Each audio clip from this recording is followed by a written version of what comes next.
পৌরসভায় থাকবো, না থাকলে আমার হাতে একটা মোবাইল আছে। এলাকার মধ্যে অর্থাৎ ওই এলাকার মধ্যে জনগণ কি করতে পারবে কি করতে পারবে না। আপনি যদি ওই গল্প করেন যে আমার পৌরসভার যে সমস্ত ওই যে জন্ম নিবন্ধন সনদ, নাগরিক সনদ করে ফেলতে পারবো, পরে টাকা নিয়ে আসবো, এরকম কাজ করে যেগুলো জনগণ করে, এইটা আমি তাৎক্ষণিক আপনাকে প্রতিকার দিব। এই অনেক মুখে সুন্দর কথা বলে অনেক তারা এটা দখল করে আছে।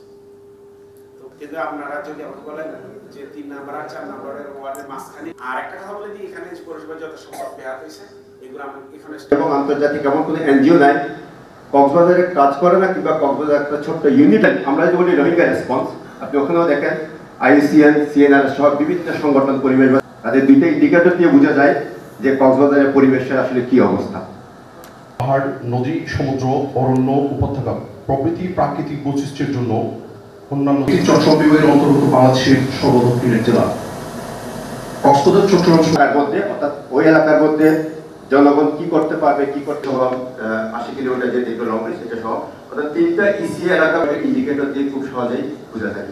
কাজে আমরা আজকে আমাদের সে ধারাবাহিকতা আমরা আশা করি সহযোগিতা করেছেন, সেটা আমাদের মোকদ্দমার ক্ষেত্রে হোক কিংবা আমাদের, আপনারা জানেন যে প্রত্যেকটা সংগঠনের একটা বাজেট থাকে। আমাদের বাজেটের একটা লাইন আইটেম ছিল, মানে জেলা উপজেলাকে আপনারা আইডেন্টিফাই করে দেয় যে এই প্রোগ্রামটা করবেন, বা আমাদের যৌক্তিক কিছু ব্যাখ্যা ছিল যেটা আপনারা বিভিন্ন সমাজকে মতামত দিয়েছিলেন। সে ব্যাখ্যা কর্মপন্থা হিসেবে আমরা কাজে লাগাবো।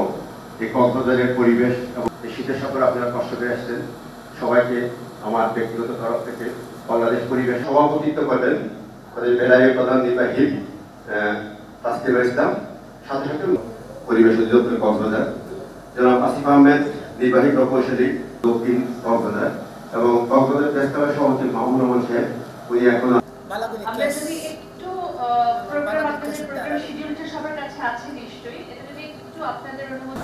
বর্তমানে কক্সবাজারের পর্যটন শিল্পকে আরো পর্যটন বান্ধব ও আকর্ষণীয় করতে গিয়ে এই জেলার পরিবেশের অবস্থা বেশ নাজুক হয়ে পড়েছে।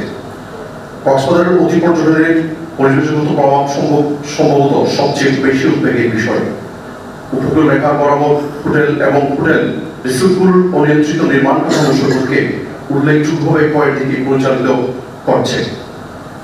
উপকূল রেখার এই ক্ষয় বা ভাঙন শুধুমাত্র শহরের পর্যটন আকর্ষণকে হুমকির মুখে ফেলছে না, বরং স্থানীয় জেলেদের জীবিকাও ঝুঁকির মুখে ফেলছে। এছাড়া পর্যটকদের ফেলে দেওয়া প্লাস্টিক, পানির বোতল ও অন্যান্য দ্রব্যদের প্রচুর পরিমাণে বর্জ্য তৈরি করে, যা সমুদ্র এবং এর আশেপাশের জায়গাকে দূষিত করছে। আমি যেটা বলবো, আসলে আপনাদের চাপতে হবে এই সরকারি যারা দায়িত্বশীল একসাথে বসে আপনারা চাপ তোলেন যে আমাদেরকে হোলিস্টিক একটা প্ল্যান দেন কিভাবে কক্সবাজারকে বাঁচাবো। আমি ওই একটা প্রজেক্টে আনলাম 3 কোটি টাকার 50 জন স্বেচ্ছাসেবক তৈরি করলাম, 20 জনই করলাম, এগুলো ওই সময় আমার ওরা কিছু টাকা পয়সা পাবে, সচেতনতা হবে। এই সে সচেতনতা আপনি কি করবেন, এখানে যত পর্যটক আছে সবই তো সচেতন। ময়লা তো রাস্তায় মস্ত ময়লা, সব ময়লা তো রাস্তায় ফেরা থাকে, কারণ এখানে কোনো ডাস্টবিন নেই। কারণ ডাস্টবিন বসালে নাকি এখানে অনেকের বাধা, ডাস্টবিন থেকে গন্ধ আসে, ডাস্টবিনটা নাই, তার পর্যটক কোথায় ময়লা ফেলবে? আসতে হবে। তবে এটা আপনাদের মনে রাখতে হবে, আমরা যে কাজগুলো করবো সেগুলো আমাদের সরকারের সমর্থনের উপর দিয়ে রাখবো। একদিনে সবকিছু করে ফেলা সম্ভব হবে না। তবে পরিবেশ আমরা বাঁচাইতে হইলে এটা সরকার লাগবে না, এটা আপনি আমি জনগণই যথেষ্ট। জনগণই যথেষ্ট। ওই যে আমাদের ওই কার্যকর মেকানিজম আবিষ্কার করতে আমাদের সিভিল সোসাইটি কক্সবাজার অনেক উন্নত এরিয়া, এখানে আপনারা ভালো কাজ করছেন। এটা নিজেদের মধ্যে একটা কোঅর্ডিনেটেড এফোর্ট রেখে পরিবেশ বিদ্বেষী লোক যাতে সমাজের বুক খুলেও চলতে না পারে ওইরকম একটা অবস্থা আমাদের তৈরি করতে হবে। আর আমাদের পরিবেশের জন্য হটস্পট এগুলাকে রক্ষা করার জন্য কি ধরনের ইনোভেটিভ আইডিয়া আনা যায় সরকারের স্টেকহোল্ডার সহ আলাপ করতে হবে। আর সবাইকে মিলে আমাদের একটা কম্প্রিহেনসিভ হোলিস্টিক প্ল্যান করতে হবে। আমি পৌরসভায় একটা টিভি করে ফেলছি, আমি পৌরসভায় একটা ডাম্পিং ইয়ার্ড করে ফেলছি, আমি তো তাৎক্ষণিক রিমেডি দেওয়ার জন্য করছি। আসলে এটা পুরো কক্সবাজারের জন্য ভবিষ্যতে আসলে সুফলদায়ক হবে না কুফলদায়ক হবে। এটা যদি আমরা সব প্রতিষ্ঠান মিলে কাজ করতে পারি তাহলে আমাদের ভালো হবে। তো আমি আর কথা বাড়াচ্ছি না, শুধু আপনাদের কাছে একটু রিকোয়েস্ট থাকবে, আমার যেখানে পৌরসভার স্বার্থ নষ্ট হচ্ছে আপনারা আমার নলেজ দেওয়ার চেষ্টা করবেন। পৌরসভার যে কোনো সেবার ব্যাপারে আপনি যদি মনে করেন যে আপনার প্রতি অন্যায় করা হচ্ছে, সেবা আমি দিতে পারছি না, আমি অনেক জায়গায় সেবা দিতে পারি না। সবার সহযোগিতা নিয়ে আমরা কাজ করতে যাচ্ছি। আমরা মানুষ আছি 3 জন। আমি আমাদের প্রথমে বলছি যে আমাদের কতটুকু সব ক্ষমতা আছে। আরেকটা বিষয় হচ্ছে বালিমহল মাটি ব্যবস্থাপনা একটা আইন আছে, সেটা নিয়ে আমরা কাজ করতেছি। আসলে ইসি এলাকায় যদি কেউ বালি তোলে, সেটা আমাদের অনেকগুলো মামলা আছে, জিনো উত্তরণের যে মামলা আছে, অনেকগুলো মামলা হয়তো আমাদেরকে তথ্যটা দেওয়ার জন্য বলছি একটু অ্যাপ্লিকেশন করে আমরা তথ্যটা দিব। এই হচ্ছে বিষয়। আর এখানে এই প্রত্যেকটা বিষয় আমরা এখানে লিখছি আমাদের সামর্থ্য অনুযায়ী আমরা যতটুকু পারি। আমাদের বেলা আমাদের সাথে সবসময় কাজ করে, আমরা কাজ ওই অনেক সহযোগিতার কাছ থেকে পেয়ে থাকি। আর বন বিভাগ সহ বন বিভাগের অনেক জায়গায় আমাদের বন বিভাগ আমরা আমাদের এখানে যারা আসতে নতুন অফিসার আছে তাদেরকে বুঝছি আসলে এই আমাদের আরও দ্বারাই পাহাড় কাটলে আমরাও মামলা করতে পারবেন, কিন্তু তদন্তটা হয়তো আমরা করতে পারবো, কারণ পরিবেশ আলাদা 2010 অনুযায়ী তদন্তটা কিন্তু মানে আমাদেরকে করতে হবে। আসলে আমি সবার সহযোগিতা চাচ্ছি, আপনারা যদি আমাদেরকে একটু সহযোগিতা করেন তাইলে হয়তো কক্সবাজারে হয়তো যেটা হয়ে গেছে পরিবেশ নষ্ট হবে না। আমরা কিভাবে রেস্টোরেশন করতে পারি, ধরো আজকে স্যান্ডবার্ডে নিয়ে আমাদের একটা ওয়ার্কিং পেপার রেডি হচ্ছে, কিভাবে রেস্টোরেশন গুলো করা যায় সবার সহযোগিতা নিয়ে আমরা একটু কাজ করতে চাই। আর যদি কোনো আমাদের স্পেসিফিক বিষয় থাকে আমার অফিসে একটু জায়গাওয়াতা রইল, আমরা আসে আমরা কিভাবে কাজ করতে পারি। আসলে বন বিভাগ সম্বন্ধে একটা কোশ্চেন এসেছে, বাকখালী নদীতে যে ওয়েস্ট ড্যাম্পিং এর বিষয়ে বন বিভাগের কিছু করণীয় আছে কিনা। এটা বলি যে আসলে ওয়েস্ট ড্যাম্পিং রিলেটেড বন বিভাগের আওতাধীন নয়, এটা আসলে আপনার পৌরসভা বা সংশ্লিষ্ট দপ্তরগুলো দেখে। চকরিয়া সুন্দরবনের একটা বিষয় এসেছে যে এখানে বনের জায়গা দখল করে দখলদাররা হচ্ছে লবণ চাষ, চিংড়ি খেয়ে এটা করে আসছে। এখানে একটু বলি, চকরিয়া সুন্দরবনে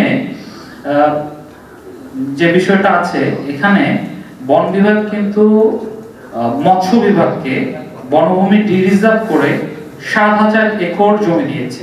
তো সেইখান থেকে পরবর্তীতে মৎস্য বিভাগ বিভিন্ন সমবায় সমিতির মাধ্যমে জেলে শ্রেণীকে এই জায়গাটা লিজ দিয়েছে বা তাদের একটা ম্যানেজমেন্ট আছে।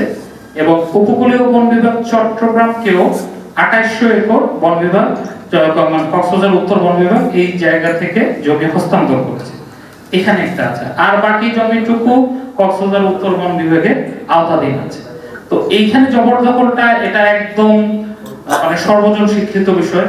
এখানে মামলাও আছে, উচ্ছেদ প্রস্তাবও আছে, সব আছে। তো এখানে বিষয়টাও আপনার দীর্ঘদিনের সমস্যা। এটা আপনারা যারা কক্সবাজারের বাসিন্দা আছেন আপনারা সবাই জানেন, আমি নতুন এসেছি, আমিও দেখছি বিষয়টা। এখানে যে জিনিসটা আছে, বিভিন্ন সময় বিভিন্ন সরকারের সময়ে দখলদার শ্রেণীরা এটা কিন্তু দখল করেছে। সবার বক্তব্য যে বিষয়টা এসেছে, এটা যদি সম্মিলিতভাবে সামাজিক একটা প্রতিরোধ না আসে, ওই জায়গাটা থেকে এই বনভূমিটা উদ্ধার করা আসলে সম্ভব না। একটা আসলে এখানে যে কাজগুলো হচ্ছে শুধু যে বন বিভাগের লোক জনগণই দখল করছে এমন নয়। আসলে এখানে বিভিন্ন প্রতিষ্ঠানের নামে, যেখানে 10 একর জায়গা হলে হয়তো একটা প্রতিষ্ঠান, হয়তো 5 একর হয়ে গেলে হয়তো একটা প্রতিষ্ঠান হবে। এখানে দেখা যাচ্ছে বিভিন্ন ডিপার্টমেন্ট থেকে বন বিভাগের জায়গা বন্দোবস্তে নেওয়া হচ্ছে। যেমন আমি কয়েকটি বলতেছি, যেমন 700 একর জায়গা যেটা ক্রিটিক্যাল জোন হিসেবে ঘোষণা করার পরও এই 700 একর জায়গা Bangabandhu academy of public administration নামে বন্দোবস্তি দেওয়া হচ্ছিল। এখানে দেখেছি এখানে আসলে ডেভেলপমেন্টটা সমন্বিত হয়নি। আগে দরকার ছিল চারপাশে বাঁধ দেওয়া কিংবা সুপার ড্রাইভ করা, তারপর হচ্ছে অন্যান্য কাজ করা। ওখানে আপনাদের যে ধলঘাট কিংবা অন্যান্য এলাকার কথা বললেন, ওখানে একটা ব্রেক ওয়াটার বানিয়ে, ব্রেক ওয়াটার বানাতে ভিতরের অংশটা স্রোত লাগছে না, কিন্তু অন্যদিকে স্রোতটা ডিফ্লেক্ট হয়ে সেটা আপনাদের যে এলাকাগুলোর নাম বললেন ওই এলাকাগুলোতে লাগছে। ফলে ওখানে দেখা যাচ্ছে কি যে ভাঙনের পরিমাণটা বেড়ে যাচ্ছে। এবং এটা কিন্তু একটা ইকুইলিব্রিয়াম কন্ডিশন, আমাদের যে বীজগুলো থাকে সেটা ইকুইলিব্রিয়াম কন্ডিশন। বালু আসবে আর বালু ধুয়ে চলে যাবে, যখন দেখা যাবে ধুয়ে চলে যাওয়াটা বেশি হচ্ছে তখনই ভাঙনটা দেখা যায়। ওখানে যেহেতু স্রোতটা বেশি লাগছে আপনাদের মাথার বাড়ি ওই সাইডে ব্রেক ওয়াটার থাকার কারণে, এখন ধরেন যে ওখানে সুপার ড্রাইভ না করলে আসলে কোনো উপায় নেই। ওখানে আরো মানে আরেকটা সমস্যা হচ্ছে কি, দেখা গেছে পাওয়ার প্ল্যান্টটা অনেক উঁচু করে করেছে, চারপাশে সিসি ব্লক দিয়েছে, 17,000 কোটি টাকা খরচ হয়েছে। সেই টাকা না করে যদি বাইরে দিয়ে করতো তাহলে এলাকার গণরক্ষা পেতো, পাওয়ার প্ল্যান্টটাও সেম টাইম রক্ষা পেতো।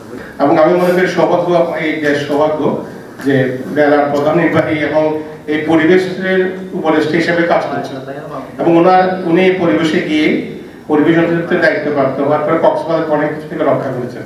যে 700 একর এই শহীদ জাফর একাডেমি, 100 একর এরকম অনেক কিছু উনি বাতিল করেছেন, যেটা আমরা আন্দোলন করিয়ে কোনো সুফল পাচ্ছিলাম না। বা আমার সাংবাদিক ভাইয়েরা অনেক এই মানববন্ধন অনেক লেখালেখি করার পরে কিন্তু সুফল হচ্ছিল না। আমি মনে করি আমাদের কক্সবাজার আসলে আমরা পরিবেশের দিক দিয়ে খুব পিছিয়ে, মানে রক্ষার দিক দিয়ে অনেক পিছিয়ে, আমরা সচেতন কিন্তু আসলে আমরা ওইভাবে কাজ করতে পারছি না। এখানে কারণ হলো আমাদের এখানে যারা প্রশাসন আছে, পৌরসভা বলি, যারা প্রশাসন বলি বা যে দপ্তরগুলো আছে, ওনারা কিন্তু আমরা যেভাবে সচেতন ওইভাবে সচেতন না বা ওনারা করতে পারেন। যেমন পৌর প্রশাসনের মধ্যে বলে গেল যে এখানে একটা ড্রেনের কথা, ওনাকে ইঞ্জিনিয়ার বলে যে করা যাবে না। এটা কিন্তু জেলা প্রশাসন অফিসে মিটিং হয়েছে সমন্বিতভাবে করার জন্য, এবং বিমান বাহিনী বলেছে আমরা ছেড়ে দেবো প্রয়োজনে। কিন্তু এখন এই যে মানে এটা আপনারা যদি মানে কাজ করতে না চায় তাইলে এটা তো কাজ হবে না। ওনারা যদি বলে যে বাধা হবে, বাধা হলে এটা তো জনস্বার্থে করা হচ্ছে। এটা সিদ্ধান্ত ছিল এই যে এখান থেকে সামনে খুব সম্ভবত ডলফিন মোড় থেকে এই ট্রেনটা পরিষ্কার করা হবে, কিন্তু এখন এটা মানে করা যাচ্ছে না, বলে যে পাবলিক খেপবে ও খেপবে। এখন কে খেপবে সেটা বড় কিছু না, আমার কাজ করতে হবে। আমি আশা করব আপনারা যেভাবে উদ্যোগ নিচ্ছেন বা মানুষকে সচেতন করছেন বা আমাদের এখানে যারা পরিবেশে যারা কাজ করেন তাদেরকে যেভাবে আপনারা উদ্বুদ্ধ করছেন, আমার মনে হয় এভাবে আপনারাও করেন, আমরাও চেষ্টা করবো আমরা লেখনের মাধ্যমে, কথার মাধ্যমে যেখানে যেটা বলা দরকার। কক্সবাজারের পরিবেশ প্রতিবেশ এটা আসলে আমরা হয়তো চোখে আর দেখতাম না, এবং আমার যেটা হচ্ছে আমার পরামর্শ, যেখানে দুটি কম্পোনেন্ট নিয়ে কথা হচ্ছে, একটা হচ্ছে পরিবেশ আর একটা হচ্ছে প্রতিবেশ।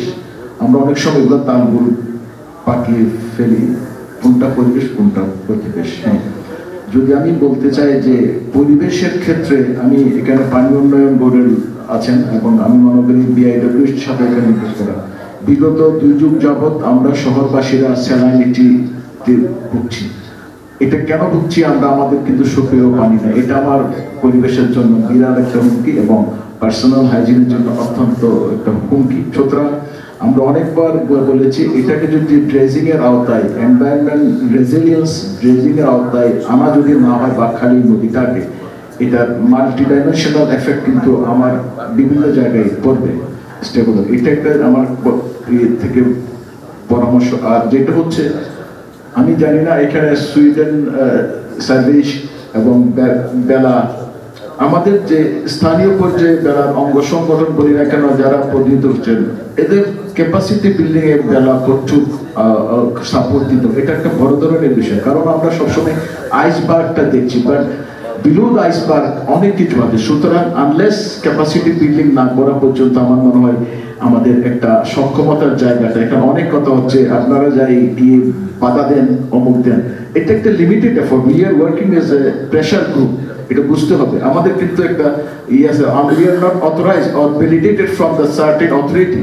সুতরাং আমার মনে হয় আমাদের সময় এসছে, আমরা অনেক আলোচনার দরকার আছে, ডায়লগের দরকার, কিন্তু আমাদের একটা স্ট্র্যাটেজিক কক্সবাজার স্ট্র্যাটেজিক প্ল্যান থাকা দরকার।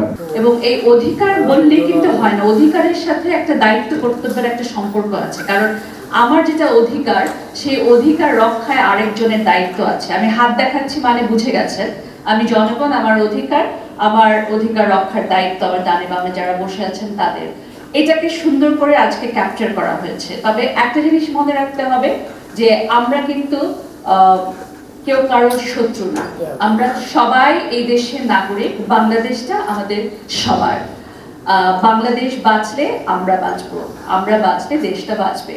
কাজে এখানে কেউ কারো প্রতিপক্ষ না।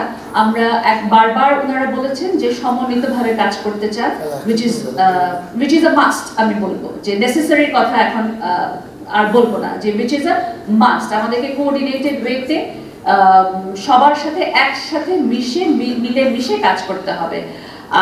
আরেকটা যেটা বলেছেন, অনেকের কথায় উঠে এসছে যে সেটিং অ্যান এক্সাম্পল, একটা সিস্টেম তৈরি করে যাওয়া। We cannot and we do not expect যে এই যে অন্তর্বর্তীকালীন সরকার ওনারা ওভারনাইট সবকিছু সমাধান করে দিবে, বাট we expect যে একটা উদাহরণ সৃষ্টি হবে। আমরা দেখতে চাই যে সত্যি সত্যি নদী দূষণ করছে যারা, সত্যি সত্যি পাহাড় কাটছে যারা, একজন হলেও যাতে আইনের অধীনে এনে তাকে শাস্তি দেওয়া হয়। এই যে উদাহরণ সৃষ্টি করা, এইটা আমরা দেখতে চাই। এইভাবেই হয়তো সিস্টেম চেঞ্জ হবে, এভাবেই হয়তো সংস্কার হবে। কারণ কোভিড পিরিয়ড ছিল, সবার একটা অভিযোগ ছিল যে রাতে অন্ধকারে কিংবা দিনের আলোতে পাহাড় কেটে নিয়ে যাওয়া। তাদের দুইটা ইন্ডিকেটর দিয়ে বোঝা যায় যে কক্সবাজারের পরিবেশের আসলে কি অবস্থা। আমি সব বেসরকারি বাদ দিলাম, একটু সরকারি